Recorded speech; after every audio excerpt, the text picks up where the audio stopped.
Way forward میں میری رائے یہ ہے کہ پولیٹیکل سیز فائر ہونا چاہیے. سیز فائر سے مراد یہ ہے کہ ہم یقیناً اختلاف رائے کا تو اظہار کریں دوسری سیاسی گروہوں کے ساتھ، لیکن اس سیاسی اختلاف رائے کو ہم جنگ میں اور نفرت کی بنیاد پر ایکٹیویٹیز میں، ایکشنز میں لے کر جانے سے اجتناب کریں. یہی ہمارا سب سے بڑا مسئلہ ہے کہ ہم بات چیت کے دروازے ہم بند کر دیتے ہیں، اختلافات اتنے شدید ہو جاتے ہیں کہ بات چیت کا میدان ہی نہیں رہتا. اس لیے سیز فائر کرنا بہت ضروری ہے. میں یہ سمجھتا ہوں اس کے لیے ہمیں کوشش کرنی چاہیے، اور اس کے بعد ایک کنڈیوسو انوائرمنٹ، ایک موزوں ماحول جو ہے وہ بات چیت کے لیے، تاکہ بات چیت آگے بڑھ سکے، اس کے لیے ہمیں پیدا کرنا ہے. اب اس میں جو سب سے مین پوائنٹ ہے، ذاتی طور پر میں اپنے تجربے کی بنیاد پر جو سمجھتا ہوں وہ یہ ہے کہ اس وقت پی ٹی آئی اور اداروں کا، فوج کا، کہ اس وقت ایک ٹینشن کا ماحول ہے، وہ سب سے فنڈامنٹل ایک اور موسٹ پرومیننٹ اور موسٹ کروشل ایشو ہے، جس کو ہمیں، میں سمجھتا ہوں کہ پی ٹی آئی کو بھی، فوج کو بھی، اور ساتھ میں جتنے بھی پولیٹیکل فورسز ہیں، ان کو اس کے لیے کوئی مربوط انداز میں سالڈ کوششیں کرنی چاہیے. اب یہ اختلاف کیا ہے؟ میں یہ سمجھتا ہوں کہ جب ہم عمران خان کے حوالے سے بات کرتے ہیں تو یہ بات سامنے آتی ہے کہ خان صاحب کو رہا کرنا ضروری ہے. یقیناً خان صاحب کو رہا کرنا ضروری ہے، یہ مسئلے کا حل ہے تاکہ جمہوری عمل چلنے لگ جائے. اس وقت سٹال ہو چکا ہے، رک چکا ہے. اب اس کے ساتھ ساتھ، خان صاحب کے ساتھ ساتھ یقیناً جو دیگر سیاسی پولیٹیکل قیدی ہیں، جو حوالات میں ہیں، جو جیلوں میں ہیں، جو مقدمات بھگت رہے ہیں، ان کی رہائی اور ان کو لیگل ریلیف دینا بھی بڑا ضروری ہے. لیکن یہ صرف اسٹیپ ایک ہے. اس کے ساتھ جو امیجیٹ ریکوائرمنٹ ایک اور ہے، وہ یہ ہے کہ خان صاحب رہا ہونے کے بعد کیا کریں گے. پوسٹ رہائی جو سینیریو ہے، that is I believe the most important to be considered, اور اس کے لیے ہمیں کوئی راستہ ڈھونڈنا ہے. کیونکہ میرے خیال میں مختلف جو سیاسی طاقتیں ہیں اس وقت اس ملک میں، جو اس ماحول کو پیدا کرنے کی یا اس ماحول کو بڑھاوا دینے کی ذمہ دار ہیں، ان کو سب سے بڑا جو ڈر ہے یا خوف ہے، یا جو اس کے بارے میں کلیئرٹی نہیں ہے، جس کی وجہ سے یہ ماحول بحالی کی طرف یا علاج کی طرف یا سلوشن کی طرف نہیں بڑھ رہا، وہ خان صاحب کی رہائی کے بعد کے حالات ہیں. پولیٹیکل پارٹیز کے اپنے خطرات اور خدشات ہیں. وہ یہ سمجھتے ہیں کہ خان صاحب واپس آ کے انسٹیبلٹی پیدا کریں گے، ڈیسٹیبلائز کریں گے گورنمنٹ کو. ایک وہ ایک ایشو ہے جس کی وجہ سے وہ چاہ رہے ہیں کہ خان صاحب اندر رہیں.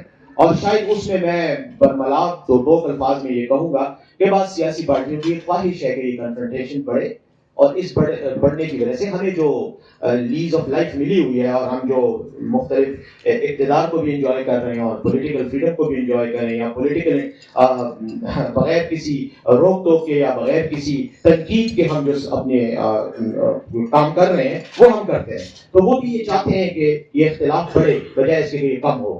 جیسی ہی کوئی بات ہوتی ہے، اور میں اپنے ذاتی تجربے کی روشنی میں یہ بات شیئر کرنا چاہوں گا آپ کے ساتھ، کہ جب بھی کوئی بات ہوئی ہے اور کوشش کی گئی ہے تو دوسری طرف سے رکاوٹیں پیدا کرنے کی کوشش کی، تیسرے فریق کی طرف سے وہ رکاوٹیں پیدا کرتے ہیں. ایک تو یہ ہمیں اس کا کوئی سلوشن ڈھونڈنا پڑے گا، اور دوسرا یہ ہے کہ ان تمام فریقین کو یہ اعتماد دینا پڑے گا کہ خان صاحب رہائی کے بعد کوئی تلوار ہاتھ میں لے کے یا AK-47 ہاتھ میں لے کے کوئی لوگوں کو ماریں گے نہیں، بلکہ اس ملک کی سیاست پہ پازیٹیو رول پلے کریں گے. میں یہ سمجھتا ہوں کہ سب سے بڑا جو فیکٹر ہمارے لیے ہے جس میں ہمیں ڈسکس کرنا چاہیے وہ یہ ہے کہ فریقین کو اعتماد کیسے دلایا جائے اگر آپ نے صلح کرنی ہے اور اگر آپ نے ماحول میں بہتری لانی ہے. ساتھ ہی ساتھ میں یہ سمجھتا ہوں کہ میں جتنا خان صاحب کے ساتھ میرا انٹریکشن رہا ہے قید کے دوران رہا ہے، اور کافی ایکسٹینسو اور انٹینسو قسم کی ملاقاتیں رہی ہیں، اس میں یہ سمجھتا ہوں کہ خان صاحب کے کوئی کی طرف سے جو ایشوز ہیں، جو مطالبات ہیں، ان کا اگر انالیسس کیا جائے، ان کا ڈائسیکشن کیا جائے، تو میرے خیال میں اس میں کوئی بھی نظریاتی یا ملک کے مفاد کے حوالے سے کوئی پرابلم نہیں ہے. سب متفق ہیں، تمام فریقین کو پتا ہے کہ پاکستان کے انٹرسٹ میں ہم نے بات کرنی ہے، قوم کے انٹرسٹ میں بات کرنی ہے. میرے خیال میں اس کا تجزیہ یوں کرتا ہوں کہ اختلافات بات ذاتی نوعیت کے ہیں، اور ذاتی اختلافات کے نتیجے میں کچھ ایک دوسرے کے بارے میں غلط فہمیاں ہیں. میں نہیں سمجھتا کہ وہ اتنا بڑا ایشو ہے. جو ایشو ہے وہ یہ ہے کہ بعض طاقتوں کو، سیاسی قوتوں کو یہ ڈر ہے کہ وہ نکلنے کے بعد کیا کریں گے. یہ وہ ڈر ہے جس کو ہمیں ایڈریس کرنا ہے. اگر اس کے لیے ہم کوئی راستہ اور سولوشن دے دیتے ہیں تو میرے خیال میں باقی کوئی ایشو نہیں ہے. ہاں کچھ پرسنل اختلافات ہیں، کچھ پرسنل ایشوز ہیں خان صاحب کی طرف سے بھی اور دوسری سائڈ سے بھی، میرے خیال میں ان کو ایڈریس کرنا کوئی اتنا ناممکن نہیں ہے، وہ حل ہو جائے. اس میں میں بس آخر میں یہی کہوں گا کہ جو آپ نے ایفرٹ کی ہے، جو کوشش کی ہے، انتہائی کمنڈیبل ہے، قابل تعریف ہے. یہ کوششیں جاری رکھنی چاہیے باوجود اس کے کہ ماحول میں یقیناً مایوسی زیادہ ہے. لوگ یہ سمجھ رہے ہیں کہ شاید حالات ٹھیک نہیں ہو رہے اور ایسا لگ بھی رہا ہے، لیکن میرے خیال میں اگر ہم کوشش کرتے رہیں تو یقیناً یہ کنسنسس ڈیولپ ہوگا اور میرے خیال میں ہمیں اپنے مقصد میں کامیاب ہو سکیں گے. Thank you very much. Issue کو ڈسکس کر رہے ہیں وہ ڈس فنکشنل اسٹیٹ کا ایشو ہے. ہماری ریاست اس وقت ڈس فنکشنل اسٹیٹ میں جا چکی ہے، ایک پوزیشن میں اور حالت میں، اور خدا نہ کرے اگر ہم نے اس کو کنٹرول نہ کیا ان حالات کو تو شاید ہم پھر فیلڈ اسٹیٹ کی طرف بہت جلدی پہنچ جائیں گے.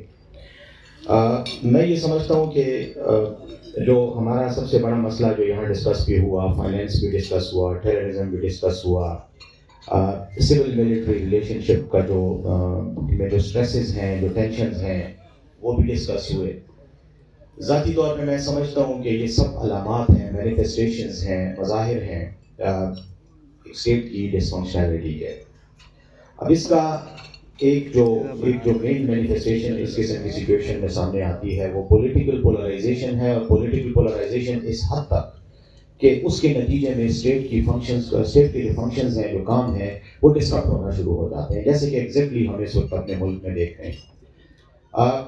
پولیٹیکل پارٹیز کی بھی آپس میں بہت شدید قسم کی پولرائزیشن ہے، جس میں وہ ڈیموکریٹک انسٹیٹیوشنز کو اسٹرینتھن کرنے کی بجائے ان کو کمزور کرنے کے جو ہے عوامل وہاں پیدا ہو رہے ہیں. اور اسی طرح سول ملٹری جو ریلیشن شپ میں ایک اسٹریس ہے اور جو ایک ٹینشن ہے، وہ بھی اسی کی مینیفیسٹیشن ہے. اب اس کا علاج کیا ہے؟ میں یہ ذاتی طور پہ سمجھتا ہوں کہ سب سے پہلے تو ہمیں اس محفل میں یہ اسٹریٹجی اس پر غور کرنا چاہیے اور اپنی صلاحیتیں اس مقصد کے لیے وقف کرنی چاہیے کہ ہم اس پولیٹیکل پولرائزیشن کو کس طرح سے مینیمائز کریں، اس کو کم کریں. یقینی طور پر کبھی بھی کسی بھی معاشرے میں یہ ختم تو نہیں ہو سکتی، زیرو پہ تو نہیں آ سکتی، ہمیشہ رہتی ہے، لیکن اس کو نیگیٹو اس کا جو امپیکٹ ہے اس کو کم کر کے اس کو پازیٹیو پولیٹیکل پولرائزیشن کی طرف ہمیں لے کے جانا ہے. اور وہ سب سے جو بنیادی رول ہے وہ ہمارے سیاسی لوگوں کا ہے، سیاسی پارٹیوں کا ہے، سیاسی افراد کا، رہنما جو مختلف پارٹیز میں ایک کلیدی کردار ادا کرے ان کا ہے.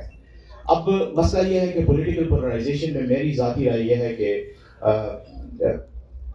پرسنل ذاتی مفادات، گروہی مفادات یعنی پولیٹیکل پارٹیز کے یا پولیٹیکل گروپس کے مفادات، اور اس کے بعد پرسنل انا، تعصب اور ہماری ایگوز ہیں وہ آڑے آتے ہیں. یعنی اس کی ایک مثال یہ ہے کہ آج ہم یہاں پہ نیشنل ڈائلاگ کے لیے جمع ہوئے ہیں.